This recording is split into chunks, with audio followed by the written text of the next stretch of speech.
The Kashmir files Vivek Agnihotri की वो film जो कश्मीरी पंडितों के साथ हुई बर्बरता की कहानी बयां कर रही है। शायद तभी बड़े बड़े दिग्गजों ने इस फिल्म को प्रमोट करने से मना कर दिया और साथ ही इस फिल्म का प्रमोशन भी नहीं होने दिया। खैर, जब सच्चाई देखने कुछ एक आध लोग पहुंचे, उसके बाद से तो फिल्म को हर कोई देखने के लिए थिएटर का ही रुख कर रहा है। कश्मीर फाइल्स को देखने सिनेमा घरों की तरफ लोग दौड़े चले आ रहे हैं और रोते बिलखते सिनेमा घरों से बाहर आ रहे हैं।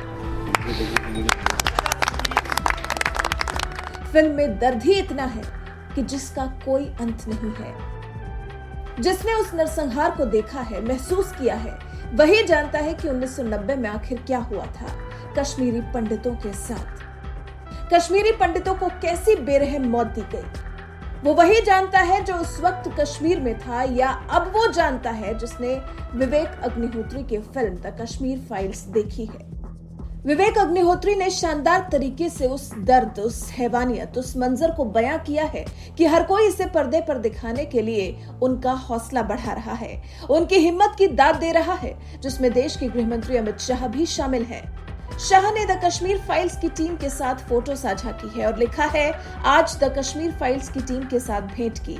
अपने ही देश में अपना घर छोड़ने को मजबूर हुए कश्मीरी पंडितों के बलिदान, असहनीय पीड़ा और संघर्ष की सच्चाई इस फिल्म के माध्यम से पूरी दुनिया के सामने आई है, जो एक बहुत ही प्रशंसनीय प्रयास है।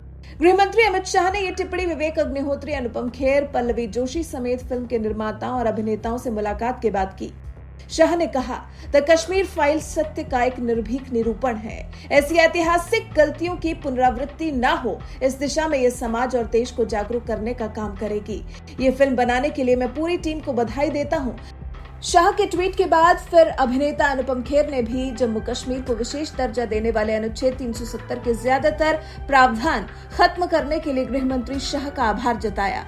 देश के गृह मंत्री अमित शाह से मुलाकात के बाद एक्टर अनुपम खेर ने भी तस्वीरों को साझा किया। उन्होंने लिखा, आदरणीय गृह मंत्री अमित शाह जी, आज आपके निवास स्थान पर आपके धारा 370 के हटाने के अनथक प्रयास के लिए न केवल कश्मीरी पंडित समुदाय की तरफ से बल्कि टीम द कश्मीर फाइल्स की तरफ से भी धन्यवाद करने का मौका मिला। आपका व्यक्तित्व और देश के प्रति प्यार प्रेरणात्मक। धन्यवाद। वहीं फिल्म के डायरेक्टर विवेक अग्निहोत्री ने भी गृह मंत्री शाह के ट्वीट को रीट्वीट करते हुए लिखा, आपके प्रोत्साहन के लिए बहुत बहुत धन्यवाद अमित शाह जी। कश्मीरी लोगों और सुरक्षा बलों के मानवाधिकारों के लिए आपका निरंतर प्रयास सराहनीय है। शांतिपूर्ण और समृद्ध कश्मीर के लिए आपका दृष्टिकोण मानवता और भाईचारे को मजबूत करेगा। आपको बता दें, 5 अगस्त 2019 वो तारीख थी जब केंद्र की नरेंद्र मोदी सरकार ने जम्मू कश्मीर से धारा 370 हटाने के साथ साथ जम्मू कश्मीर और लद्दाख 2 अलग अलग केंद्र शासित प्रदेश बनाने का फैसला लिया था।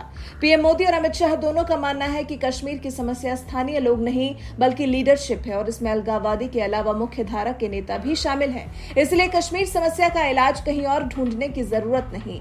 इसका इलाज बड़े प्रशासनिक बदलाव करके किया जा सकता है, लेकिन ये प्रशासनिक बदलाव स्थायी प्रकृति के होने चाहिए। इससे पहले मोदी सरकार ने आर्थिक और राजनीतिक तौर पर अलगाववादियों की कमर तोड़ दी। कमजोर हो चुके अलगाववादी इस बात की निशानी थे कि अब कश्मीरी जनता का समर्थन अलगाववादियों को नहीं मिल रहा है, जिसका असर यह है कि अब कश्मीर में पहले की तुलना में बहुत शांति है। वैसे आप मोदी सरकार के कश्मीर से अनुच्छेद 370 हटाए जाने के फैसले से कितने सहमत हैं? अपनी राय हमें कमेंट कर जरूर बताएं। कि इतिहास को सही पर्सपेक्टिव में समय पर समाज के सामने रखना, उसमें किताबों का महत्व होता है, कविताओं का महत्व होता है, साहित्यों का महत्व होता है, वैसा फिल्म जगत का भी महत्व होता है। आजादी के बाद दुनिया के सामने महात्मा गांधी को सचमुच में सारी दुनिया मार्टिन लूथर किंग की बात करता है, सारी दुनिया नेल्सन मंडेला की बात करता है, लेकिन दुनिया गांधी की चर्चा बहुत कम करता है। अगर किसी ने उस समय हिम्मत के साथ काम करके महात्मा गांधी के जीवन पर एक पूरी फिल्म बनाई होती और दुनिया के सामने रखी होती, तो शायद हम मैसेजिंग कर पाते।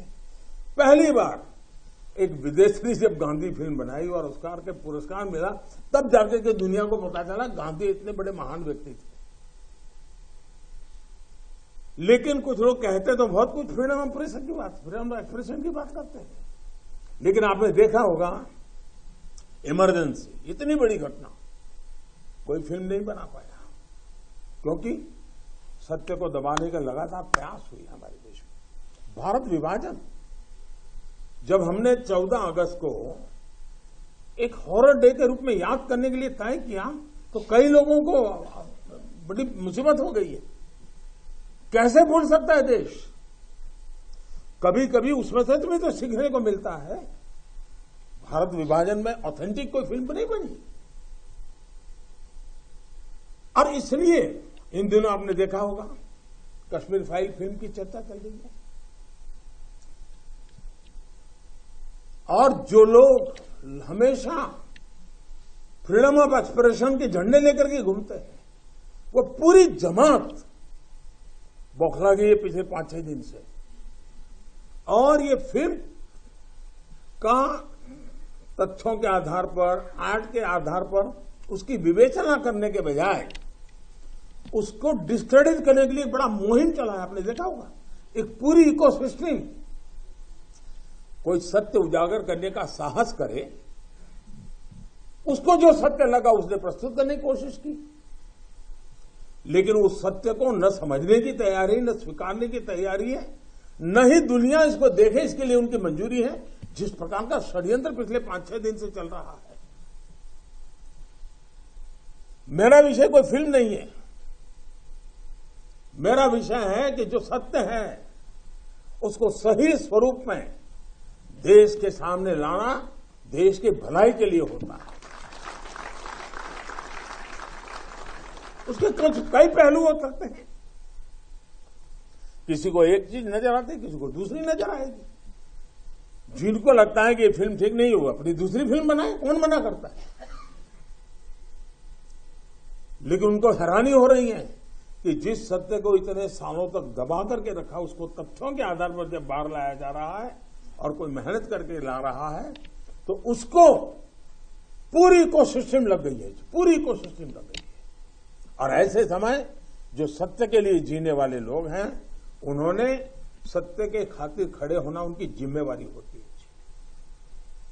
और ये जिम्मेवारी मैं आशा करूंगा सब लोग निभाएंगे।